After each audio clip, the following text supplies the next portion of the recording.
বন্ধুরা আপনি কি জানেন যে খাদান টিজারটা কে তৈরি করেছে? আপনারা সকলে জানেন যে আজকে বেলা 11টার সময় খাদান টিজার আসছে। জিয়া বন্ধুরা, এবং এ নিয়ে তো আমরা অনেক এক্সাইটেড হয়ে আছি।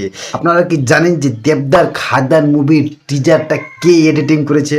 জিয়া, আমি বলছি ভাই, দেবদার খাদান মুভির টিজারটা এডিটিং করেছে দীপায়ন রয়। জিয়া বন্ধুরা, তিনি একজন ভালো এডিটার মাস্টার। জিয়া বন্ধুরা, তিনি শর্ট মুভি এবং কমার্শিয়াল মাস অ্যাকশন মুভির যে ট্রেলার টিজার হয়, সে ট্রেলার টিজার তিনি ইয়ার এডিটিং করে থাকে। জিয়া বন্ধুরা, তিনি তার ফেসবুক পেজে তিনি পোস্ট দিয়েছে, যে নিজে তিনি জানিয়ে দিয়েছে যে হ্যাঁ, আমি এই যে খাদান মুভির টিজারটা এডিটিং করেছি। I next and the biggest of 2024 Khadaan teaser আসছে, এডিটিং বাই ইউর ট্রুলি। যে বন্ধুরা, তিনি লিখেছে তার ফেসবুক পেজে। তো বন্ধুরা, আপনাদের কেমন লাগলো? খাদান টিজার কিন্তু আসছে আজকে বেলা 11টা, নিশ্চয়ই দেখতে ভুলবেন না।